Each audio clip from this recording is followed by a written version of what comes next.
Hello नमस्कार, स्वागत है आपका next video of consolidated balance sheet. हमने प्रीवियस वीडियो में ऑलरेडी मैक्सिमम चीज़ें कवर कर चुके हैं, तो आपने नहीं देखा है तो देख लीजिएगा, ठीक है।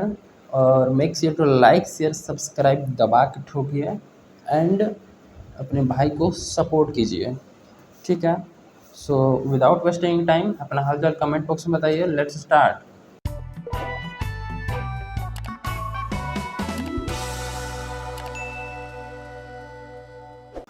इन this video we are going to cover छोटे छोटे टॉपिक, छोटे मोटे जो छूट गए हैं उनको कवर कर लेते हैं एंड चैप्टर को बहुत ही आसानी तरीके से फिनिश करते हैं। तो पहला इसमें हम लोग कवर करने वाले हैं इंटर कंपनी ट्रांजेक्शन, ठीक है। इंटर कंपनी ट्रांजेक्शन, ठीक है। इंटर कंपनी ट्रांजेक्शन देखो ये क्या होते हैं। इंटर कंपनी ट्रांजेक्शन का मतलब होता है ट्रांजेक्शन बिटवीन टू कंपनीज। और दोनों, जब दो कंपनी के बीच में ट्रांजेक्शन होंगे और दोनों कंपनी जब होल्डिंग और सब्सिडरी रिलेशनशिप में आ जाएगा तो क्या करना है, ठीक है। तो यहाँ पर एक क्वेश्चन की हेल्प से चीज़ों को समझते हैं। लेट सपोज एक कंपनी है ए लिमिटेड, ठीक है। ए लिमिटेड एक कंपनी है और यहाँ पर एक कंपनी है बी लिमिटेड, ठीक है। बी लिमिटेड, अब ए लिमिटेड ने क्या किया है कि बी लिमिटेड के 4/5 शेयर होल्ड किया है। ये 4/5 शेयर क्या किया है, होल्ड किया है, ठीक है। परसेंटेज ऑफ होल्डिंग अगर निकालेंगे तो 4/5 इंटू 100, ठीक है, यानी कि 80% शेयर क्या गया है, होल्ड किया है। इस कंपनी के जितने भी शेयर हैं इसका 80% शेयर इसके पास है, ए लिमिटेड के पास है। तो ए लिमिटेड होल्डिंग कंपनी बन गई, क्योंकि 50% से ज़्यादा, 50% भी नहीं, 50% से ज़्यादा अगर होल्ड करती है शेयर तो होल्डिंग कंपनी में आ जाती है और बी लिमिटेड क्या हो गई, सब्सिडरी कंपनी हो गई, ठीक है। अब देखो क्या बोल रहा है कि अब इंटर कंपनी ट्रांजेक्शन में क्या हो, किस किस चीज़ से रिलेटेड इंटर कंपनी ट्रांजेक्शन हो सकती है। तो इंटर कंपनी ट्रांजेक्शन हो सकती है तीन चीज़ से रिलेटेड। पहला तो सेल और परचेस, ठीक है। अगर इस कंपनी ने सेल करा है या इस कंपनी ने सेल करा है तो उस केस में इंटर कंपनी ट्रांजेक्शन हो सकती है, मतलब उसको बोलेंगे। और दूसरा bills receiver, debtor creditor, debtor या फिर क्रेडिटर। और थर्ड में ये वही चीज़ है, इसी का सेम चीज़ है, बिल्स रिसीवेबल बिल्स पेबल, ठीक है। बिल्स रिसीवेबल और बिल्स पेबल, ठीक है। इन चीज़ों में बेसिकली देखा जाता है, ठीक है। मतलब नॉर्मली जो इन तीनों में ही होता है, ठीक है। और एक दो में हो सकती है गुड्स वगैरह में भी। तो देखते हैं, जैसे कि इस केस में हम लोग बेसिकली तीन चीज़ों को ही कवर करेंगे और इसमें लगभग चीज़ें हो जाती है इतने में। ए लिमिटेड ने, अब देखो इसमें क्या बोला है कि अब बी लिमिटेड ने क्या करा है, गुड्स सेल करा है ए लिमिटेड को। यहाँ पर क्वेश्चन क्या बोलता है कि बी लिमिटेड ने गुड्स सेल करा है, ठीक है ना। बी लिमिटेड क्या करता है, गुड्स सेल करता है।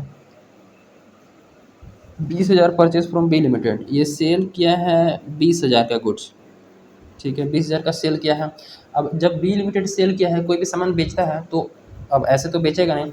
मान लो जब इन लोग होल्डिंग सब्सिडी रिलेशनशिप में नहीं थे तो पहले ही इन लोगों ने बेच दिया गुड्स, ये इसने इसको बेचा है ए लिमिटेड को, ठीक है। और इस पर जो है वो 20% प्रॉफिट चार्ज किया है। प्रॉफिट कितना है, 20% ऑन सेल्स। सेल्स पर 20% के 20,000 का माल बेचा है तो 20, अब देखो 20,000 का माल बेचा है तो इसके इन्वेंट्री में इंक्लूड होगा और इसके प्रॉफिट में इंक्लूड होगा, ठीक है ना। ए लिमिटेड के तो इन्वेंट्री में आया होगा क्योंकि इसने तो खरीदा है। बी लिमिटेड बेचा है मतलब ए लिमिटेड क्या किया है, खरीदा है, ठीक है ना। और इसके अब बेचा है तो प्रॉफिट अर्निंग किया होगा तो इसके प्रॉफिट में इंक्लूडेड होगा। जो भी प्रॉफिट इसने अर्न किया होगा प्रॉफिट में इसके जुड़ा होगा और इसके इन्वेंट्री में कॉस्ट प्लस प्रॉफिट के साथ आया हुआ माल इसमें इंक्लूडेड है, ठीक है। तो अब यहाँ पर हम लोग प्रॉफिट निकाल लेते हैं।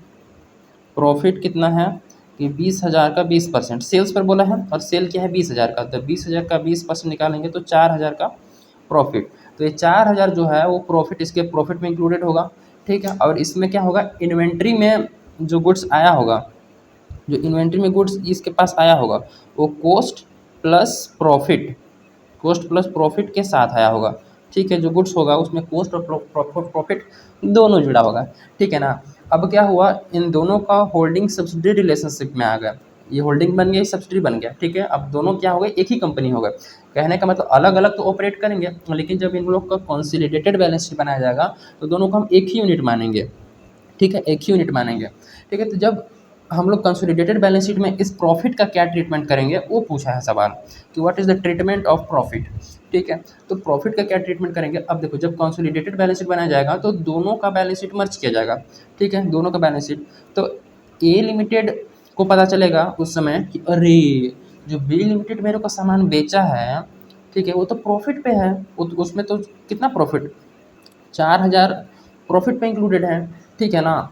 तो क्या किया जाएगा, जब मतलब कि जब सिंगल बैलेंस शीट बनाया जाएगा कंसोलिडेटेड, तो हम उसको सिंगल यूनिट मान के बनाएंगे कि एक ही यूनिट है। तो यहाँ पर सवाल एक ही यूनिट के पॉइंट ऑफ व्यू से सोचा जाए, तो सवाल क्या उठता है कि जब दोनों एक ही यूनिट हो गए तो ये सामान इसको प्रॉफिट पे कैसे बेच सकता है, मैं अपने आप को प्रॉफिट पे कैसे सामान बेच सकता हूँ। या फिर ये बोलेगा कि मैं अपने आप के, ये मान लो निचले अपने पॉकेट का, मतलब ये दो हाथ है, ठीक है, ई वाला हाथ से मैं खुद को कैसे, मतलब ये जो है एच लिमिटेड है, वो अपने कैसे खरीद सकता है सामान प्रॉफिट पे। दोनों तो एक ही चीज़ें है ना, दोनों एक ही चीज़ें हैं, दोनों एक ही यूनिट है।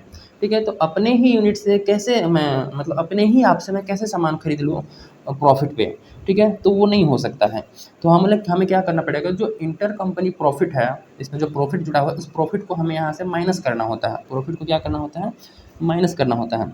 तो आखिर परसेंटेज ऑफ होल्डिंग कितनी है, परसेंटेज ऑफ होल्डिंग तो 80% है, तो प्रॉफिट भी 80% ही एलिमिनेट होगा। ठीक है, तो अनरियलाइज प्रॉफिट कितना होगा, अनरियलाइज प्रॉफिट जो है इसके इन्वेंट्री में इंक्लूडेड है। ठीक है, इसने भी सोल्ड नहीं किया है, इन्होंने भी गुड्स नहीं बेचा है, अगर आगे ये बेच देता तब तो कोई दिक्कत नहीं था, ये भी प्रॉफिट कमा लेता।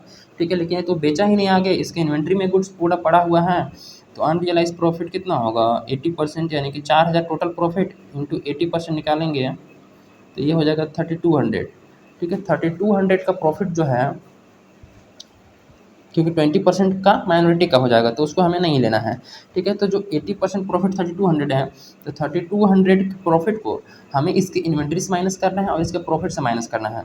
तो ट्रीटमेंट क्या होगा, ट्रीटमेंट कि जो अनरियलाइज प्रॉफिट है, अनरियलाइज प्रॉफिट है कितना है 3200, इसको दो ट्रीटमेंट है। पहला, deducted deducted from profit of B limited, B limited के प्रॉफिट से माइनस करना पड़ेगा। और दूसरा, डिडक्टेड 3200 को डिडक्ट करना पड़ेगा, deduct from inventory of A limited, A limited के इन्वेंट्री से माइनस करना पड़ेगा। ठीक है, इन्वेंट्री से माइनस करना पड़ेगा। इस तरह से चीज़ें हो जाती हैं, सिंपल, कुछ इसमें ज़्यादा खास था नहीं। अब फिर वही चीज़ें हैं, लेट सपोज कि जो ए लिमिटेड है, इस बार ए लिमिटेड है वो 80% शेयर होल्ड करता है, 80% होल्डिंग है। ठीक है, बी लिमिटेड क्या, बी लिमिटेड का, अब इस बार क्या होता है कि ए लिमिटेड इसको सामान बेचता है, ए लिमिटेड बेचता है, और ये कितना का बेचता है कि closing inventory B limited include goods 30,000 purchase from A limited, sales goods to B limited. चलिए, इस इन्होंने क्या किया है, परचेस करा है 30,000 का गुड्स, इन्होंने क्या करा है 30,000 का गुड्स परचेस करा है ए लिमिटेड से, ए लिमिटेड क्या करा है, सेल करा है गुड्स। ठीक है, और इन्होंने परचेस किया है बी लिमिटेड, तो बी लिमिटेड के जो इन्वेंट्री है वो 30,000 से, 30,000 का इन्वेंट्री जो है वो ए लिमिटेड से परचेस किया हुआ है। और ए लिमिटेड ने कैसे प्रॉफिट कमाया है, प्रॉफिट कमाया हो cost plus 20% profit, cost plus 20% profit, ये इसका प्रॉफिट कमाने का तरीका है कि इसका जितना भी सामान होगा, मतलब जितने का भी होगा उस पर 20% प्रॉफिट कमा के ये बेचता है। ठीक है, तो एक सिंपल से एग्जांपल समझो, अगर 100 रुपये का कोई सामान है, ठीक है, उस पर 20% प्रॉफिट जोड़ेगा तो अब बेचेगा इसको। ठीक है, सेल करेगा। ठीक है, तो 100 प्लस 20% कितना हो जाएगा, 20 इक्वल टू 100 प्लस 20 से बेचेगा तो इसको पड़ेगा 120 पे, 120 पे परचेस करेगा ना। सिंपल, समझ रहे हो, ये सेल करेगा 100 रुपये का सामान और 20% प्रॉफिट पे, तो इसको कितना का पड़ेगा, 120 का पड़ेगा। तो ये जो सामान आया है इसके पास 30,000 का, वो 120 के वैल्यू के बराबर है, समझ रहे हो, 120 वैल्यू के बराबर है। तो इसका प्रॉफिट निकालने का तरीका कैसे होगा, प्रॉफिट निकालने का तरीका है कि जो 30,000 है वो 120 के वैल्यू के बराबर है, 120, और प्रॉफिट का परसेंटेज कितना है 20, तो 20 से हमें मल्टीप्लाई कर लेना है। ठीक है, तो ये कितना आ जाएगा इसका, 30,000 डिवाइडेड बाई 120 इंटू 20, 5,000, तो 5,000 का प्रॉफिट आ गया। ठीक है, टोटल प्रॉफिट इसने कितना कमाया होगा, ए लिमिटेड ने 5,000। ठीक है, क्योंकि ये बेचा है तो प्रॉफिट इसके प्रॉफिट में इंक्लूडेड होगा 5,000। ठीक है, अब अनरियलाइज प्रॉफिट कितना निकालेंगे, अनरियलाइज प्रॉफिट कि जितना होल्डिंग है उतना ही होगा। अनरियलाइज प्रॉफिट, अनरियलाइज प्रॉफिट 5,000 का टोटल प्रॉफिट तो कितना था, 5,000 था। ठीक है, 5,000 का 20% निकालेंगे, 5,000 के 20% थोड़ी, 80% निकालेंगे ना, 80% होल्डिंग है। अनरियलाइज प्रॉफिट कितना निकलेगा, टोटल प्रॉफिट 5,000 और जितना परसेंटेज ऑफ होल्डिंग है उतना से मल्टीप्लाई कर लेंगे, तो ये 4,000 हो जाएगा। अब यहाँ पर ये अब दोनों का जब कंसोलिडेटेड बैलेंस शीट बनाया जाएगा तो कंसोलिडेटेड बैलेंस शीट में क्या करेगा, इन दोनों एक ही यूनिट होगा, एक ही यूनिट, सिंगल एंटिटी। तो बोलेगा यार मैं सामान तुमको बेचा हूँ प्रॉफिट पे, तो मैं खुद को सामान कैसे प्रॉफिट पे बेच सकता हूँ, खुद के सामान प्रॉफिट पे कैसे बेच सकता हूँ खुद ही को। ठीक है, दोनों सिंगल यूनिट की तरह हो गया। तो यहाँ पे जो म्यूचुअल परसेंटेज है उसको क्या करना पड़ेगा, एलिमिनेट करना पड़ेगा। तो 4,000 को एलिमिनेट करना पड़ेगा। तो जो अनरियलाइज प्रॉफिट है इसका ट्रीटमेंट लिखते हैं। ट्रीटमेंट सिंपल है कि जो अनरियलाइज प्रॉफिट है, अनरियलाइज प्रॉफिट कितना है 4,000, इसको पहला ट्रीटमेंट है कि इसको डिडक्ट करना पड़ेगा, deduct from profit of B limited, profit of A limited, A limited के प्रॉफिट से माइनस करो। और दूसरा deduct from inventory, inventory of B limited, B limited जिसके पास सामान गया है उसके इन्वेंटरी से माइनस करो और जिसने प्रॉफिट कमाया है उसके प्रॉफिट से माइनस करो। तो ये सिंपल सा ट्रीटमेंट हो गया। ठीक है, अनरियलाइज प्रॉफिट से रिलेटेड। ओके, अब अगर क्वेश्चन में आएगा तो फिर हम लोग सॉल्व करेंगे। ठीक है, अब एक क्वेश्चन भी देख लेते हैं। ठीक, क्वेश्चन नंबर 17 को डिस्कस करने वाले हैं, एस एम शुक्ला बुक का है। ठीक है ना, मैं बोला है कि बैलेंस शीट कैसे दिखाएं,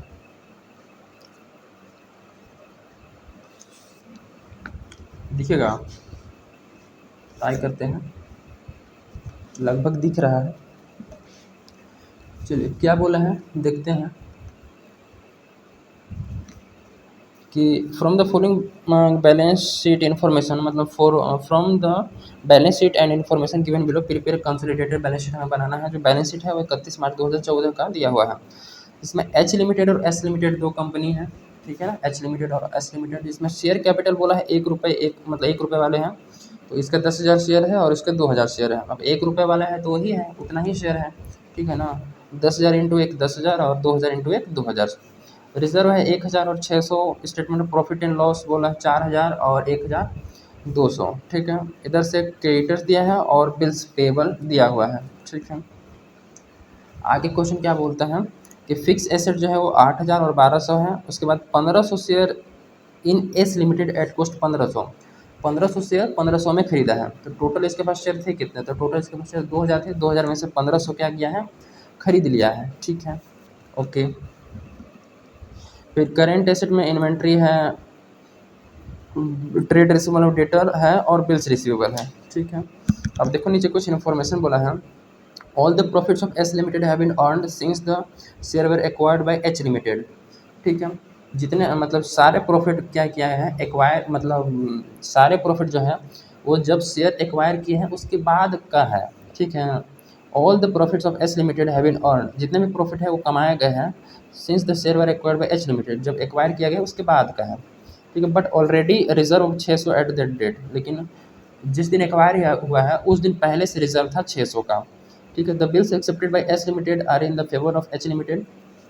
जो बिल एस देखो बिल यहाँ पर बिल्स टेबल में जो एस लिमिटेड का बिल है, ठीक है ना, जो बिल है एस लिमिटेड का वो फेवर है एच लिमिटेड। तो एच लिमिटेड में बिल 100 दिख रहा है, इसमें 300 दिख रहा है। तो दोनों में कॉमन क्या है, दोनों में तो यहाँ 300 यहाँ 100, तो दोनों में कॉमन तो 100 हुआ ना। तो 100 को हमें यहाँ से एलिमिनेट करना पड़ेगा, ये इंटर कंपनी ट्रांजेक्शन है। ठीक है, 100 को एलिमिनेट करना पड़ेगा। अगर 300 रहता तो 300 पूरा एलिमिनेट हो जाता। Put discounted 200 of them, 200 discount करा ले। इसका मतलब ये है, ठीक है ना, कि एस लिमिटेड बोल रही है कि 300 मुझे देना है, किसको देना है, एच लिमिटेड को देना है। ठीक है, तो एच लिमिटेड के पास जो बिल होंगे उसको बैंक में जाकर डिस्काउंट करा लिया। ठीक है, 200 रुपये बैंक से डिस्काउंट करा लिया। ठीक है, अब 100 रुपये बचा है।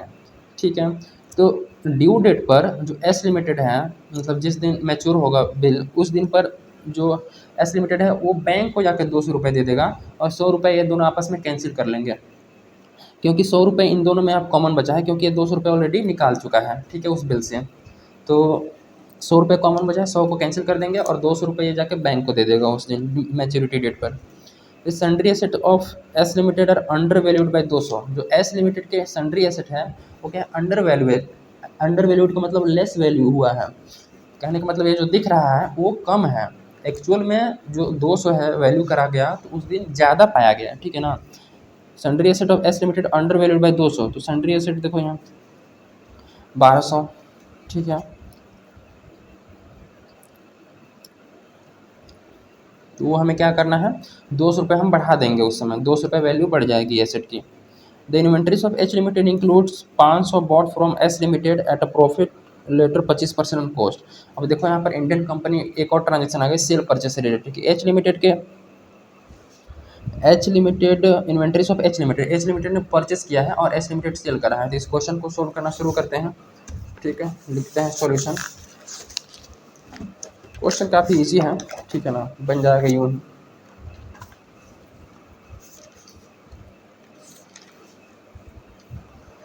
चलिए स्टार्ट करते हैं वर्किंग नोट।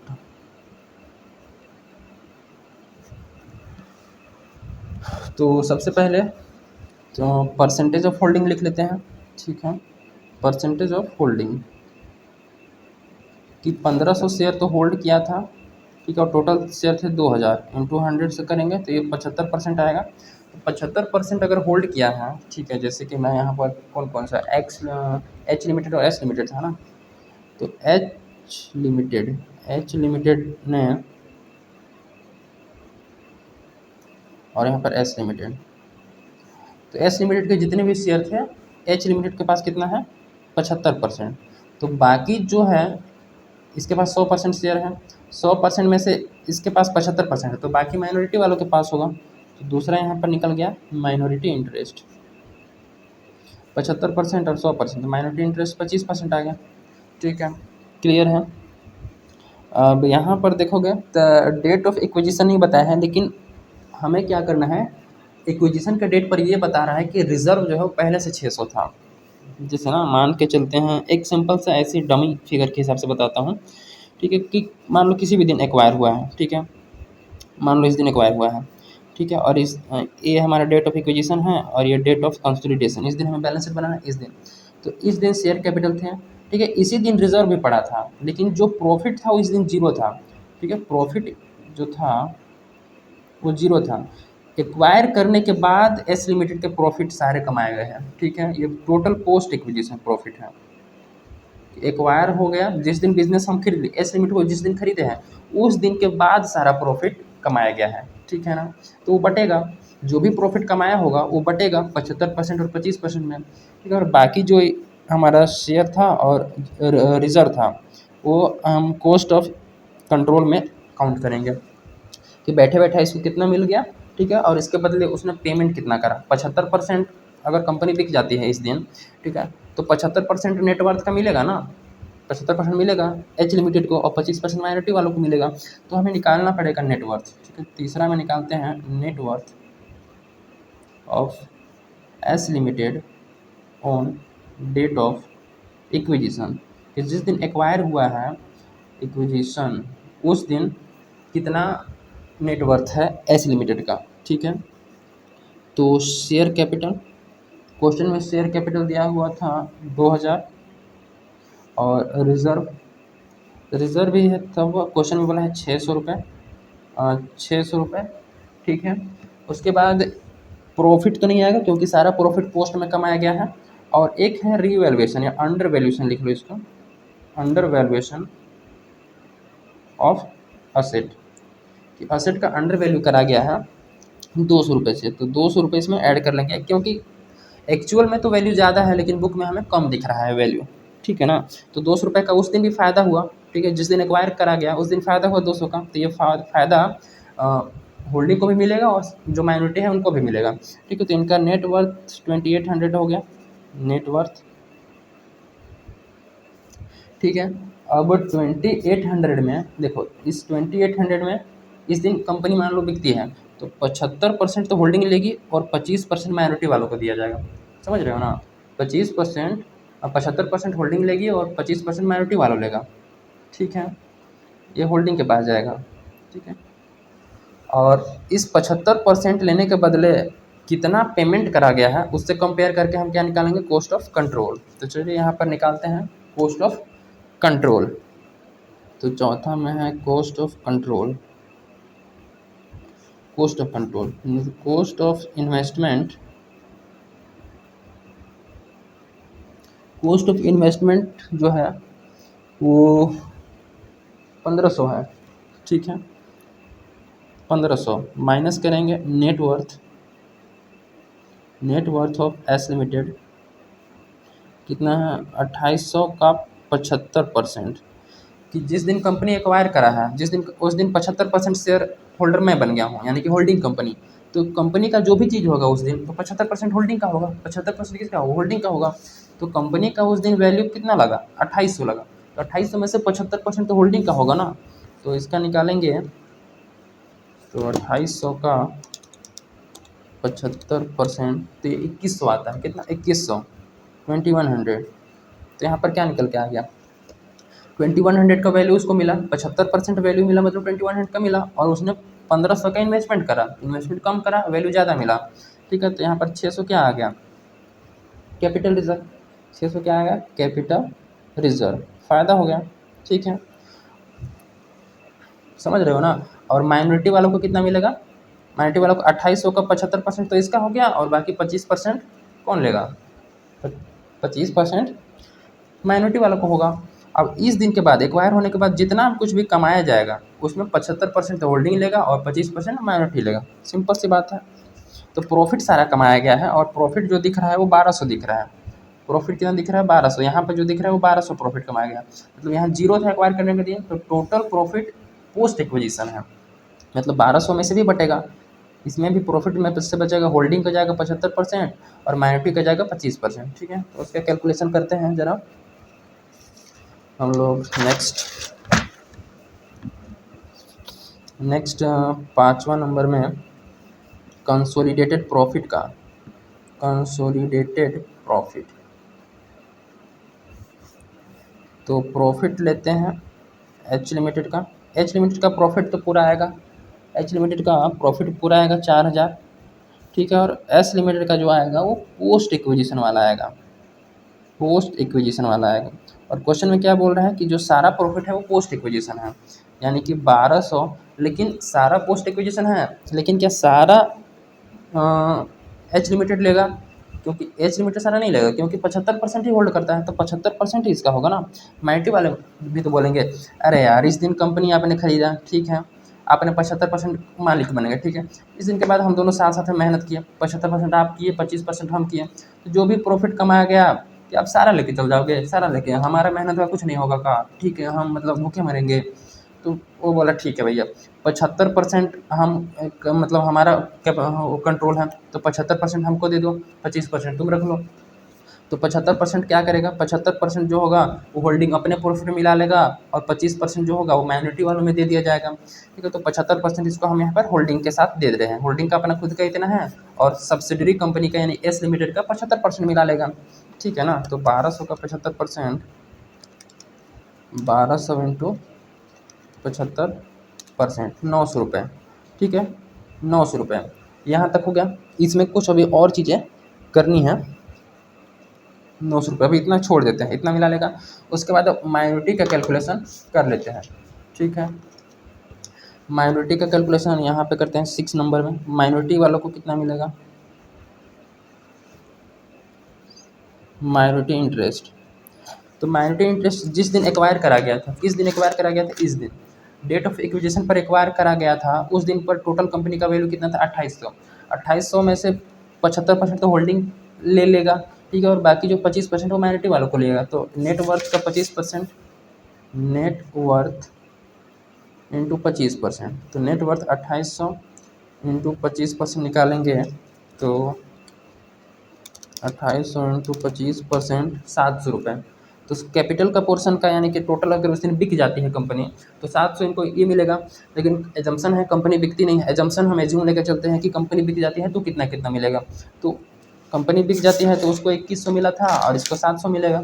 ठीक है, अब कंपनी साथ में काम करती है आगे और कमाती है 1200 रुपये, तो 1200 में से 75% वो ले गई तो 25% ये लेगी। तो प्लस कर लेंगे profit post acquisition, post acquisition. ठीक है, पोस्ट एक्विजिशन वाला प्रॉफिट 1200 था, 1200 का 75% तो ये ले गया था, तो 25% ये लेगा। तो 1200 इंटू 25%, 300 रुपये। ठीक है, 300 रुपये इसके पास आ गया, बस और कुछ तो कमाया नहीं है। तो 1000 क्या हो गया, माइनॉरिटी इंटरेस्ट हो गया, माइनॉरिटी इंटरेस्ट। अब यहाँ पर वो है क्या बोलते हैं, 7 नंबर में कैलकुलेट करते हैं अनरियलाइज प्रॉफिट। अनरियलाइज प्रॉफिट था, अनरियलाइज प्रॉफिट निकालेंगे। यहाँ पर एक कंपनी है एच लिमिटेड और एस लिमिटेड। ठीक है, अब क्या हुआ है कि क्वेश्चन में क्या था कि जो एच लिमिटेड का इन्वेंट्री है वो 500 goods bot from S limited. S limited ने क्या करा है, सेल करा है, ये परचेस करा है तो इसके इन्वेंट्री में आएगा और इसके प्रॉफिट में आएगा। सेल करा है 500 का, ठीक है, 500 का सामान बेचा है और बेचने के लिए प्रॉफिट बता रहा है कि प्रॉफिट जो है वो 25% ऑन कॉस्ट है। मतलब कोई भी सामान अगर 100 रुपये का होगा तो 25% प्रॉफिट जोड़ के ये बेचेगा, मतलब इसको 125 पे पड़ेगा। ठीक है, तो जो 500 का सामान इसको पड़ा होगा वो 125 का पड़ा होगा।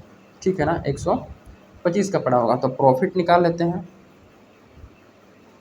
जो 500 का सामान एक खरीदा है वो 125 के वैल्यू के बराबर है और 25 प्रॉफिट है, तो कितना आ जाएगा, ये आ जाएगा 75, नहीं ये आ जाएगा 100। इसका कैलकुलेशन कर देते हैं, 500 डिवाइडेड बाई 125 इंटू 25, 100 रुपये का प्रॉफिट आ गया। तो 100 रुपये प्रॉफिट जो है, 100 रुपये इसके प्रॉफिट में जुड़ा होगा और 100 रुपये एक्स्ट्रा इन्वेंट्री इसमें जुड़ा होगा। लेकिन परसेंटेज ऑफ होल्डिंग कितनी है, होल्डिंग का परसेंटेज है वो 75% है, तो अनरियलाइज प्रॉफिट भी 75% ही होगा। तो 100 इंटू 75% यानी कि ₹75। तो 75 रुपये इसके प्रॉफिट से माइनस करना पड़ेगा और 75 रुपये इसके इन्वेंट्री से माइनस करना पड़ेगा। तो एस लिमिटेड का प्रॉफिट कितना था जी, 900, उसमें से माइनस कर लेंगे अनरियलाइज प्रॉफिट, अनरियलाइज प्रॉफिट। ठीक है ना, यहीं पास माइनस कर लेंगे अनरियलाइज प्रॉफिट, कितना 75 माइनस कर लेते हैं। ठीक है, तो ये तुम्हारा आ जाएगा कंसोलिडेटेड प्रॉफिट।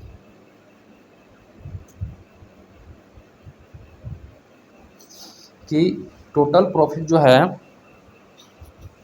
टोटल प्रॉफिट जो है एस लिमिटेड ने 1200 कमाए हैं, 1200 जिसमें 75 रुपये ऐसा प्रॉफिट जुड़ा हुआ है जो खुद की कंपनी को बेचा है, खुद ही की कंपनी को माल बेच के 75 रुपये का प्रॉफिट कमाया है, तो उसको हम माइनस कर देंगे वहाँ से।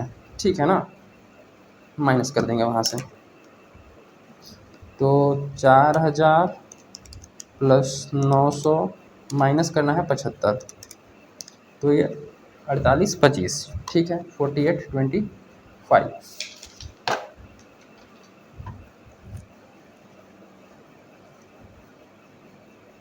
48 25, ओके, ये हमारा कंसोलिडेटेड प्रॉफिट हो गया।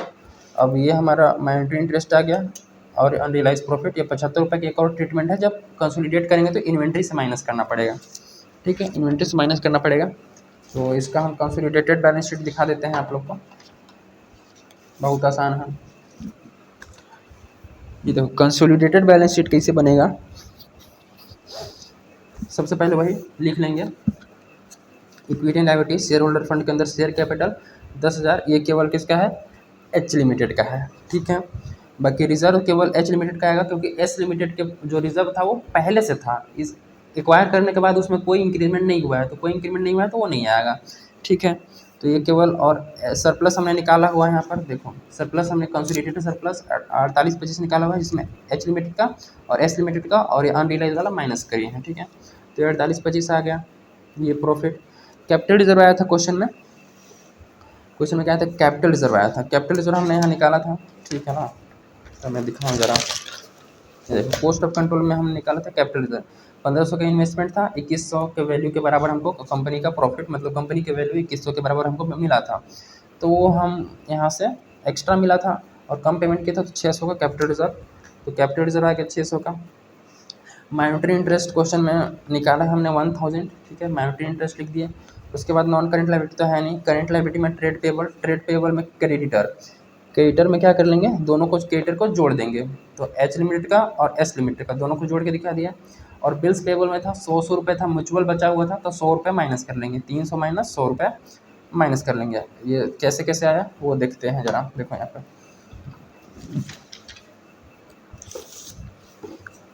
बिल्स पेबल में देखोगे तो केवल एस लिमिटेड में बिल्स दिख रहा है, एच लिमिटेड में नहीं दिख रहा, तो एच लिमिटेड का तो कुछ नहीं आएगा। लेकिन एस लिमिटेड से यहाँ 300 रुपये, और इसमें बोल रहा है कि मुझे 300 देना है, लेकिन ये बोले मेरे को 100 लेना है, मैं 200 ले लिया हूँ, तो मैं 100 नहीं लूँगा, अब 100 नहीं लूँगा क्योंकि अब दोनों तो एक ही होगा ना, तो 100 नहीं लूँगा, तो इसमें से 100 क्या कर लेंगे माइनस।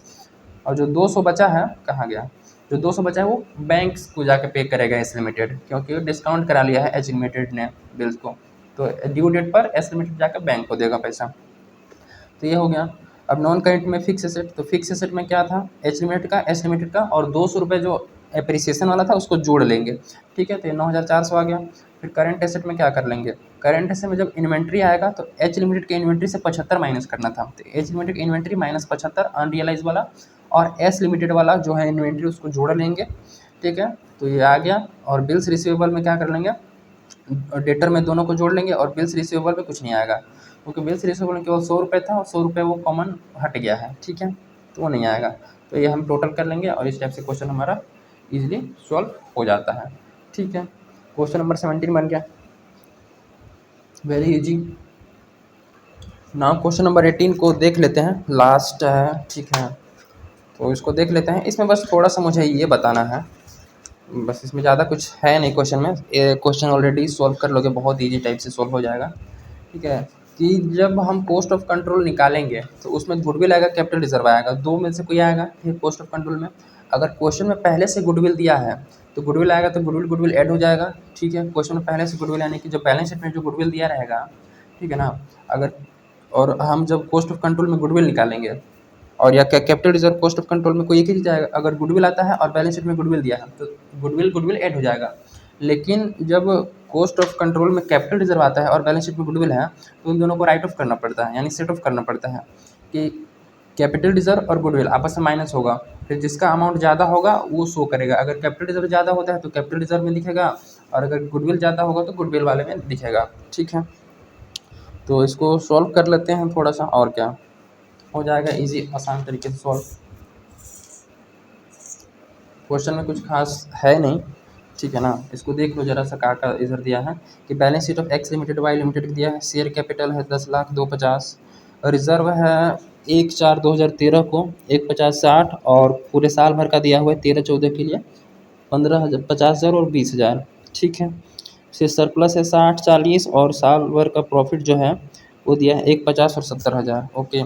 इधर बिल्स पेबल क्रेडिटर्स वगैरह दिया हुआ है। और आगे क्या बोलता है,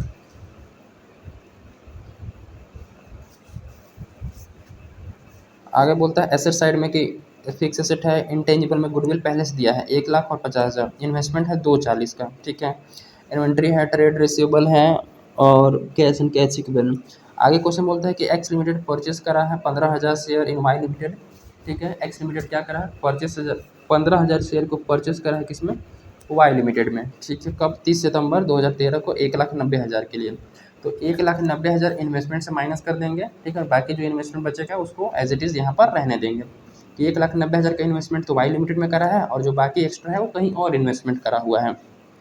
trade receivable of X limited include 20,000 payable by Y limited, तो 20,000 जो अमाउंट है वो एक्स लिमिटेड और वाई लिमिटेड के ट्रेड रिसीवेबल और ट्रेड पेबल से माइनस कर देंगे, ठीक है। Trade receivable of X limited है, ठीक है, includes 20,000 payable by Y limited, तो ट्रेड रिसीवेबल एक्स लिमिटेड, तो एक्स लिमिटेड के ट्रेड रिसीवेबल से माइनस करेंगे, और पेबल बाय वाई लिमिटेड मतलब वाई लिमिटेड को पे करना है, तो वाई लिमिटेड ट्रेड पेबल में दिखा रहा होगा, तो ट्रेड पेबल वाई लिमिटेड के ट्रेड पेबल से माइनस कर देंगे, ठीक है।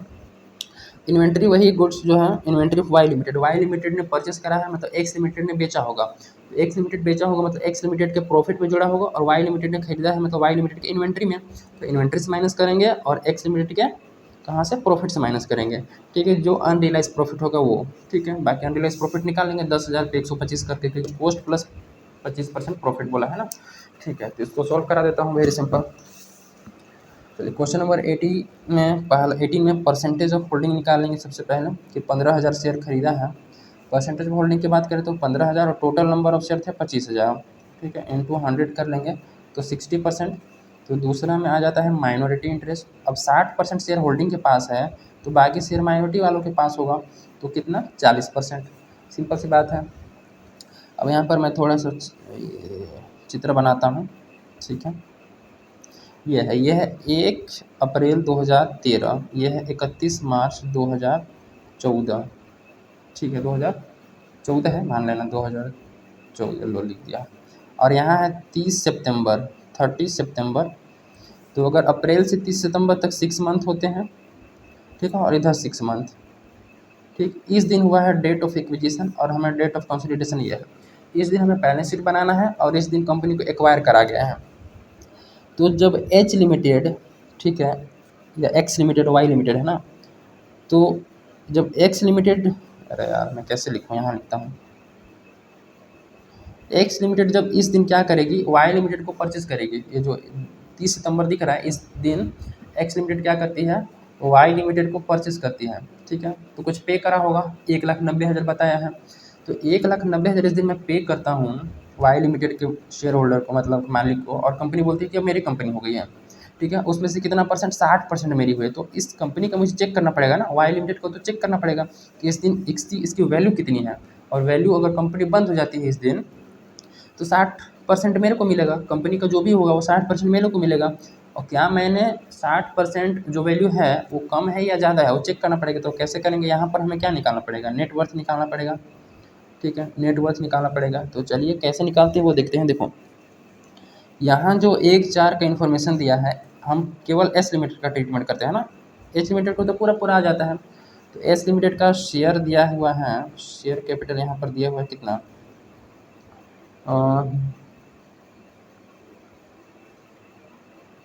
Y limited, sorry Y limited है। ठीक है, शेयर कैपिटल है 250, तो यहाँ भी 250 है। ठीक है, उसके बाद जो प्रॉफिट है वो बोल रहा है, कहाँ गया, रिज़र्व, रिज़र्व बोल रहा है ये है तुम्हारा 60,000। ठीक है, रिज़र्व कितना है, 60,000, और पूरे साल भर में, पूरे साल भर में कितना कमाया गया है, 20,000।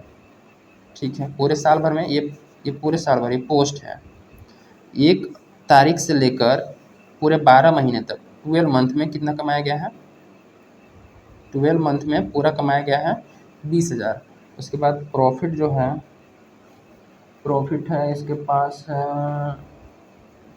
40,000, और पूरे साल भर में बोल रहा है कितना कमाया है, 70,000। ठीक है, 70,000 कमाया गया है। ये है पोस्ट एक्विजिशन वाला 12 मंथ में। लेकिन हमें तो पूरे 12 महीने का नहीं चाहिए, यहाँ का तो चाहिए, और यहाँ से लेकर इस दिन तक का चाहिए, तब तो टोटल इस दिन का निकलेगा ना। तो शेयर कैपिटल उतना ही होगा, लेकिन रिजर्व इतना होगा और प्रॉफिट इतना होगा, और इसका आधा आधा हो जाएगा, क्योंकि ये 12 महीने का है, तो 6 महीने का हमें इस दिन तक लेना है कि इस दिन उसकी नेटवर्थ कितनी है इस दिन। तो कैसे निकालेंगे, तो निकाल लेते हैं। सबसे पहले लिखेंगे net worth, net worth of S limited और वाई लिमिटेड ऑन 30 सितंबर 2013। ठीक है, तो सबसे पहले शेयर कैपिटल, यानी कि आज कंपनी बंद हो जाती है तो शेयर कैपिटल का पैसा मिलेगा 250, रिजर्व मिलेगा, ये रिजर्व मिलेगा ना 60,000, ये रिजर्व 60,000 शेयर होल्डर वालों को मिलेगा। ठीक है, प्लस प्लस पोस्ट एक्विजिशन, अरे प्लस प्री एक्विजिशन रिजर्व। ये रिजर्व कैसे आया मैं बता रहा हूँ। देखो, अगर इस दिन कंपनी बंद होती है, इस दिन कंपनी, तो ये मिलेगा, ये मिलेगा। लेकिन कंपनी इस दिन बंद होती है तो यहाँ से यहाँ तक जो कमाया होगा वो भी तो मिलेगा, वो भी तो मिलेगा ना, यहाँ से यहाँ तक कमाया होगा वो भी मिलेगा। तो कमाया कितना है यहाँ से यहाँ तक, यहाँ से यहाँ तक 6 महीने होते हैं, तो टोटल कमाया है 20,000 साल भर में। तो 6 महीने का निकालने मतलब आधा महीना का करना है एक तरीके से। 12 महीने में से 6 महीने का आधा करेंगे ना, तो ये हो जाएगा। तो यानी कि ये 10,000 हो जाएगा। ठीक है, उसके बाद प्लस कर लेंगे प्रॉफिट। प्रॉफिट बोला है 40,000 इस दिन है 1 अप्रैल को, तो वो भी मिलेगा 40,000 वाला प्रॉफिट, वो भाग थोड़ी जाएगा। प्लस कर लेंगे प्री इक्विजिशन, एक्वायर करने से पहले वाला प्रॉफिट। प्रॉफिट ये कितना है, पूरे साल भर में 70,000 कमाया है, पूरे साल भर में जो प्रॉफिट है वो 70,000 कमाया है। तो 6 महीने, देखो यहाँ पहले से था 40,000, फिर यहाँ से लेकर यहाँ तक 70,000 पूरे। तो इस दिन कंपनी बंद होगी तो 40,000 मिलेगा, लेकिन कंपनी अगर इस दिन बंद होगी तो क्या होगा, ये इस दिन वाला तो मिलेगा, साथ में जो कमाया होगा इस दिन तक वो भी तो मिलेगा ना। तो पूरे साल भर में 70,000 कमाया है, तो इस दिन तक 6 मंथ होता है, तो 6 महीने में कितना कमाया होगा, तो 6/12 कर लेंगे, तो इसका हो जाएगा 35,000। ठीक है, इसका कितना हो जाएगा 35,000। और कुछ एप्रिसिएशन डेप्रिसिएशन तो है नहीं क्वेश्चन में, तो उसको रहने दो। इसको टोटल करते हैं, तो इसको टोटल करने पर आएगा 3,95,000। ठीक है, इसको करके देखते हैं। 250 + 60, 250 + 60,000 प्लस 40, 10 50,000 प्लस कर लेंगे 35,000, 3,95,000। ठीक है, अब 3,95,000 में से 60% तो एक्स लिमिटेड लेगा। 3,05,000 मतलब आज कंपनी बंद हो जाएगी, तो टोटल शेयर होल्डर को कितना मिलेगा 395 में से 60% शेयर किसके पास है, एक्स लिमिटेड के पास होता है, एक्स लिमिटेड को मिलेगा 60%। और इसमें से देखो 60% एक्स लिमिटेड को मिलेगा और 40% किसको मिलेगा, माइनॉरिटी को मिलेगा। ठीक है, माइनॉरिटी को मिलेगा इसमें से। तो निकाल लेते हैं कॉस्ट ऑफ कंट्रोल। चौथा में कॉस्ट ऑफ कंट्रोल कि 60% अगर खरीदने पर उसको घाटा हुआ कि फ़ायदा हुआ, तो सबसे पहले कॉस्ट ऑफ इन्वेस्टमेंट लिखते हैं। कॉस्ट ऑफ इन्वेस्टमेंट 1,90,000 क्वेश्चन में दिया हुआ था, 1,90,000 माइनस करेंगे net worth of S limited, उसका है टोटल 3,95,000। 3,95,000 में से केवल 60% ही उसका है, तो 60% से कंपेयर करेंगे। 60% खरीदने के लिए 1,90 पे किया, तो 60% खरीदा तो 60% मिला क्या, कितना मिला, तो 60% कितना मिला, 395 का 60%, 3,95,000 इंटू 60%, 237 मिला, 237। 237 का आप सामान खरीद के लेके आ गए, 1,90 का पेमेंट किया, 1,90 का क्या किया, पेमेंट किया, तो आपने कम पेमेंट किया, तो कितना कम पेमेंट किया, तो आपने 47,000 का कम पेमेंट किया है। तो 47,000 का कम पेमेंट किया, बेनिफिट हुआ, इस बेनिफिट को बोलेंगे कैपिटल रिजर्व। ये कौन सा रिजर्व है, कैपिटल प्रॉफिट, ये कहाँ ट्रांसफर कर दीजिएगा, कैपिटल रिजर्व। तो 60% इसका ये ले गया, 40% माइनॉरिटी वालों को दे दिया जाएगा, 40% किसको दे दिया जाएगा, माइनॉरिटी वालों को। ठीक है, तो 40% माइनॉरिटी कैसे निकालेंगे, माइनॉरिटी इंटरेस्ट, माइनॉरिटी इंटरेस्ट की बात करें तो नेट वर्थ कितना था, नेट वर्थ था 395 इंटू 40%, 3,95,000 इंटू 40%, 1,58,000, 1,58,000 प्लस। अब देखो यहाँ तक हम बंटवारा कर दिए। ठीक है, मतलब कि इस दिन का बंटवारा हो गया, जो 30 सितंबर वाला मामला था वो बंटवारा हो गया। ठीक है, अब इस दिन के बाद इतना से इतना समय तक हमें तो बैलेंस शीट यहाँ चाहिए, यहाँ चाहिए। ठीक है ना, तो इस दिन के बाद यहाँ बंटवारा कर दिए, इस दिन के बाद जो भी कमाया जाएगा, इस दिन के बाद जो भी कमाया जाएगा वो 60% और 40% में डिवाइड होगा।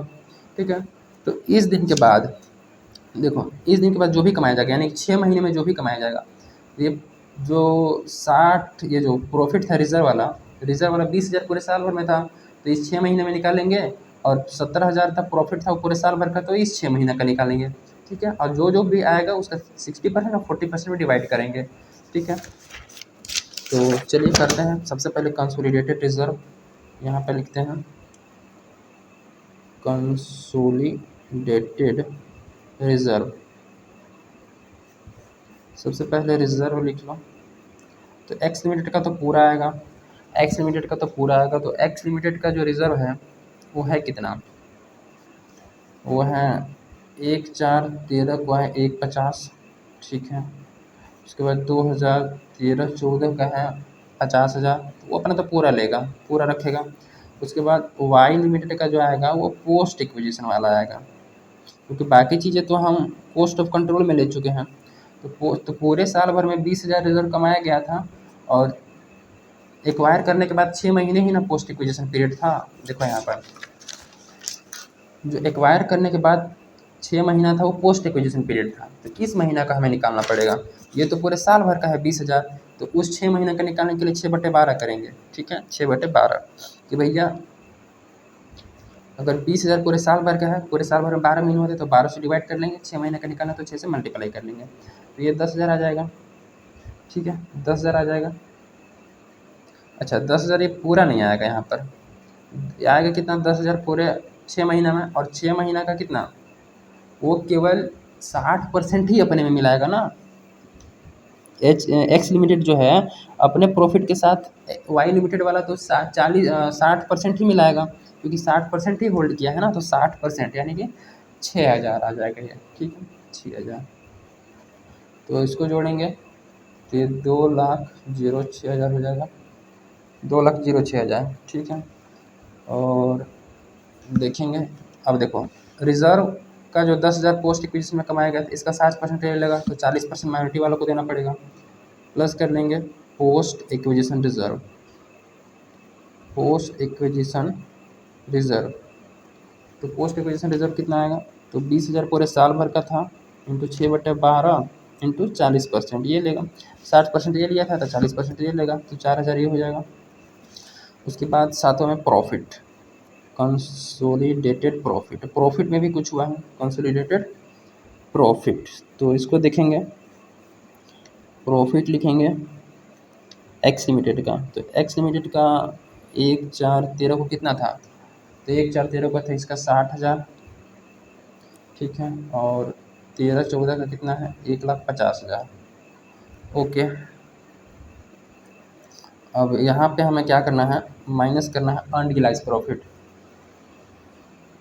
अनरियलाइज प्रॉफिट क्यों, क्योंकि एक्स लिमिटेड ने बेचा था सामान, इस बार ना inventory of Y limited include था, एक्स लिमिटेड ने बेचा था, तो एक्स लिमिटेड के प्रॉफिट में वो जुड़ा होगा, तो उसको प्रॉफिट अनरियलाइज प्रॉफिट को जस्ट थोड़ी देर में कैलकुलेट करके यहाँ से माइनस करेंगे। फिर वाई लिमिटेड का जो प्रॉफिट होगा उसको पोस्ट एक्विजिशन वाला क्या करेगा, वो जोड़ेगा अपने प्रॉफिट में, पोस्ट एक्विजिशन वाला जोड़ेगा, तो पोस्ट एक्विजिशन में पूरे जो प्रॉफिट है, देखो यहाँ पर प्रॉफिट जो है वो 70,000 पूरे साल भर में कमाया गया था, जो प्रॉफिट था वो पूरे साल भर में कितना 70,000 कमाया गया था, तो लेकिन हमको साल भर का नहीं चाहिए, 6 महीना ही पोस्ट एक्विजिशन पीरियड है, तो 70,000 का अगर 12 महीना में कमाता है तो 6 महीना में कितना कमाएगा, तो 35,000, उसका फिर कितना कर लेंगे हम लोग 60% कर लेंगे, तो ये आ जाएगा 21,000, ठीक है। अब 60% ये लेगा तो 40% माइनॉरिटी वाले भी खड़ा हो जाएंगे, तो भैया प्रॉफिट कमाए हैं मेल के साथ साथ में 35,000, 6 महीना 35,000, तो हाँ तुम अकेले सब कैसे ले जाओगे, हमको भी तो 40%, तो post acquisition profit, post acquisition profit में 70,000 तो पूरे साल भर के था, तो 6/12 कर लेंगे, 6 महीना का पोस्ट एक्विजिशन वाला आ गया, और ये 40%, तो ये कितना हो जाएगा, तो ये हो जाएगा, कहाँ आ गया, इसका निकाल लेते हैं, 70,000 ये पूरे 12 महीने के, तो 12 से डिवाइड मल्टीप्लाई बाई 6, ठीक है, इंटू कर लेंगे 35,000 का कितना हो जाएगा, 40% ना, 40%, ये 13,999 आ रहा है, मतलब कि 14,000, ठीक है, ये कितना हो जाएगा 14,000, इसको जोड़ लेते हैं, 1,58 + 4 18, ठीक है, 18, 158 + 18, तो 1,76,000, 1,76,000 ये आ गया minority interest, minority interest simple सी बात है, कि डेट ऑफ एक्विजिशन के बाद जो कुछ भी कमाया जाएगा वो दोनों में बटेगा, 60% 40% में। अब यहाँ पर बस अनरियलाइज प्रॉफिट का ही कैलकुलेशन थोड़ा सा बाकी है, तो उसको कर लेते हैं। अनरियलाइज प्रॉफिट का देखते हैं।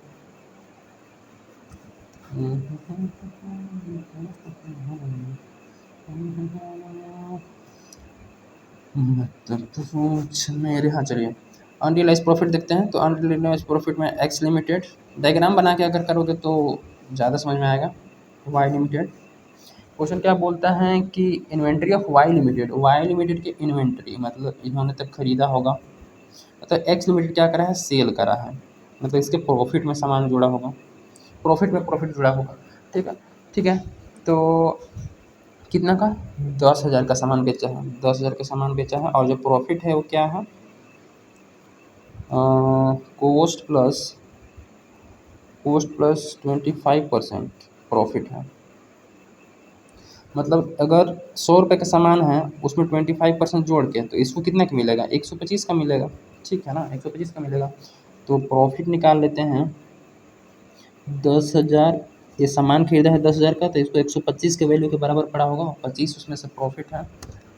तो 10,000 डिवाइडेड बाई 125 मल्टीप्लाई बाई 25, 2,000 का प्रॉफिट, 2,000 का प्रॉफिट। ठीक है, अब 2,000 के प्रॉफिट में से हमें क्या करना पड़ेगा, 60% ही निकालो अनरियलाइज प्रॉफिट करके। Unrealised profit equal to 2,000 into 60% equal to 1,200। ये 1,200 को क्या करना पड़ेगा, डिडक्ट करना पड़ेगा प्रॉफिट ऑफ ए लिमिटेड से और इन्वेंट्री ऑफ बी लिमिटेड से। तो यहाँ प्रॉफिट ऑफ ए लिमिटेड इसमें से 1,200 रुपये माइनस करेंगे, तो इसको करने पर जो आता है वो 229,800। तो कर लेते हैं, 60,000 प्लस 1,50,000 माइनस 1,200 प्लस 21,000, 229,800, 229,800 ये हमारा कंसोलिडेटेड प्रॉफिट आ गया। ये आया था, अच्छा ये है कंसोलिडेटेड प्रॉफिट और ये है कंसोलिडेटेड रिजर्व। ठीक है, जो कि डायरेक्टली हम लोग बैलेंस शीट में शो कर देंगे।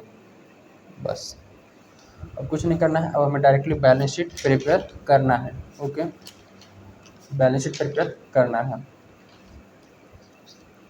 देखो यहाँ से एक चीज़, यहाँ पे हमें क्या आया था क्वेश्चन में, जो आया था वो कैपिटल रिजर्व फायदा हुआ था। और देखोगे अब यहाँ पर मैं थोड़ा सा समझाना चाहता हूँ, ये वाई लिमिटेड का बैलेंस शीट है ना, वाई लिमिटेड इधर एक्स लिमिटेड ये वाला और ये है वाई लिमिटेड। तो वाई लिमिटेड के गुडविल दिख रहा है, गुडविल दिख रहा है 50,000। अब कोई सोचो ज़रा, यहाँ पर अगर दिमाग लगाओगे, कोई कंपनी की गुडविल हो सकती है जब मैं उसको सस्ते में खरीद रहा हूँ, जब मैं उसको क्या सस्ते में खरीद रहा हूँ, अगर एक्चुअल में उस कंपनी की गुडविल होती तो क्या मुझे वो सस्ते में 60% शेयर बेच देता। उस 60% शेयर की वैल्यू कितनी है, 2,37,000, मेरे को मिल गया 1,90 में। अगर सच में उस कंपनी की गुडविल होती तो क्या मुझे वो इतने सस्ते में देता, बिल्कुल नहीं देता। गुडविल होती तो एक्स्ट्रा में देता भाई, 2,37 से तो महंगा ही देता। ठीक है ना, तो एक्चुअल में उस कंपनी की गुडविल नहीं है, ये फालतू में गुडविल दिखा रखा है, इसको हटाओ हटाओ। तो क्या करना पड़ेगा, इन दोनों गुडविल को जोड़ के जितना कैपिटल रिजर्व आया है ना उसको माइनस कर देंगे, बस इतना ही करना है हमें, ज़्यादा कुछ नहीं करना है। तो बैलेंस शीट बना लेते हैं, ठीक है, फटाफट। तो बैलेंस शीट देखो यहाँ पे, बुक से तो बस छापना ही है, कंसोलिडेटेड बैलेंस शीट, बाकी तो सब हो गया है। चलिए, तो सबसे पहला नंबर में इक्विटी एंड लायबिलिटी, उसमें शेयर कैपिटल पता है, बस केवल आता है एक्स लिमिटेड होल्डिंग कंपनी का, तो वो है 10 लाख। तो वो कितना है, 10 लाख। उसके बाद रिजर्व एंड सरप्लस में रिजर्व हमने कंसोलिडेटेड रिजर्व यहाँ पर निकाला हुआ है 2,06,000 कंसोलिडेटेड रिजर्व, इसी को उठा के पुट कर देना है। एक्स लिमिटेड और वाई लिमिटेड के यहाँ दिखाने की जरूरत नहीं है, ठीक है, इसलिए पहले ही निकाल लेते हैं। उसके बाद सरप्लस भी हमने निकाल लिया है, कंसोलिडेटेड वाला सरप्लस। अगर यहाँ देखोगे तो 2,29,800, इसी को बस चिपका देना है यहाँ पे, 2,29,800। इसमें कितना एक्स का है कितना वाई का है वो हमने डिटेल प्रीवियस में दे रखा है। ठीक है, यहाँ पर कैपिटल रिजर्व नहीं आया क्योंकि कैपिटल रिजर्व हमें राइट ऑफ करना है गुडविल के साथ। तो माइनॉरिटी इंटरेस्ट माइनॉरिटी इंटरेस्ट हमें निकाल रखे 1,76,000, ठीक है। उसके बाद करंट लाइबिलिटी में देखेंगे तो ट्रेड पेबल है, ट्रेड पेबल जो कि 2,00,000 और 1,00,000, ठीक है। ट्रेड पेबल 2,00,000 और 1,00,000 दोनों को मिला लेंगे, सिंपल मिला लेते हैं तो ये 3,00,000 हो गया। उसके बाद बिल्स पेबल में बोला था कि जो है 20,000 है, 20,000 देखो 20,000 जो है वो ट्रेड पेबल और ट्रेड रिसीवेबल इंक्लूडेड है। तो ट्रेड रिसीवेबल एक्स यानी कि ट्रेड पेबल ऑफ वाई के ट्रेड पेबल से माइनस कर देंगे 20,000, मतलब बिल्स पेबल से।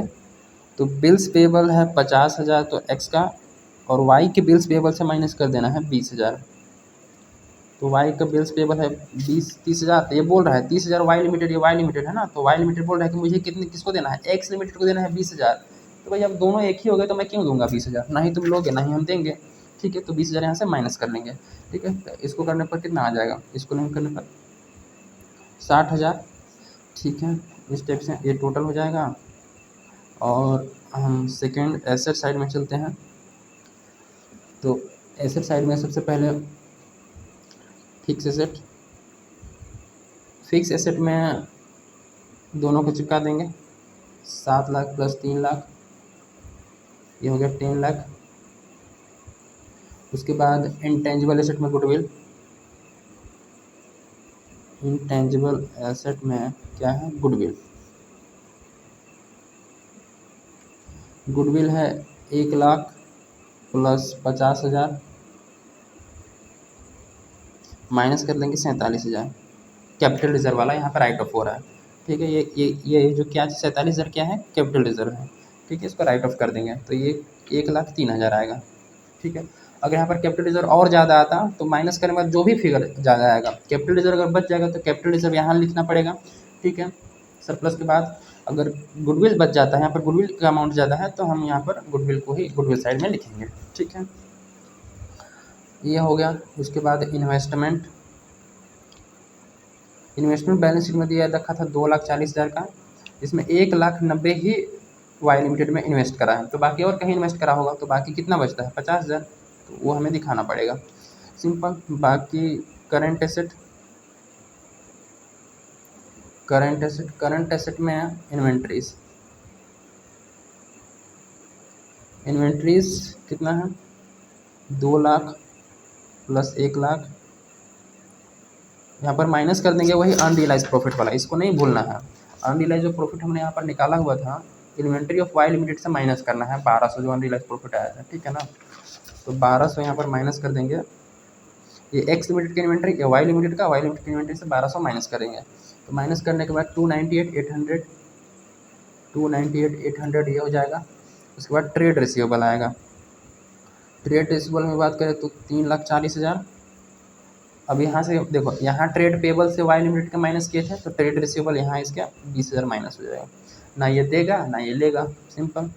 और वाई लिमिटेड का ट्रेड रिसीवेबल कितना 70,000 है, तो इसको करने पर ये 3,90,000 आ जाएगा, वेरी सिंपल। उसके बाद कैश जोड़ लेंगे दोनों का, कैश है वो कितना है 80,000 प्लस 50,000, ठीक है। तो ये 1,30,000 हो गया। इसको जोड़ देते हैं तो 19,71,800 इधर होता है और इधर कितना होता है 19,71,800, ठीक है। तो ये वेरी सिंपल सा मैक्सिमम चीज़ें तो लगभग ऑलमोस्ट एवरीथिंग क्लियर, ठीक है। फिर भी कोई डाउट होगा in the any question then feel free to ask in the comment section, I will try to provide the solution. Then next मिलते हैं in the next video with another concept, ठीक है। टिल देन क्वेश्चन बनाते रहिए, rock करते रहिए, मज़े करते रहिए, मस्त रहिए, चिल रहिए, बवाल रहिए। Thank you.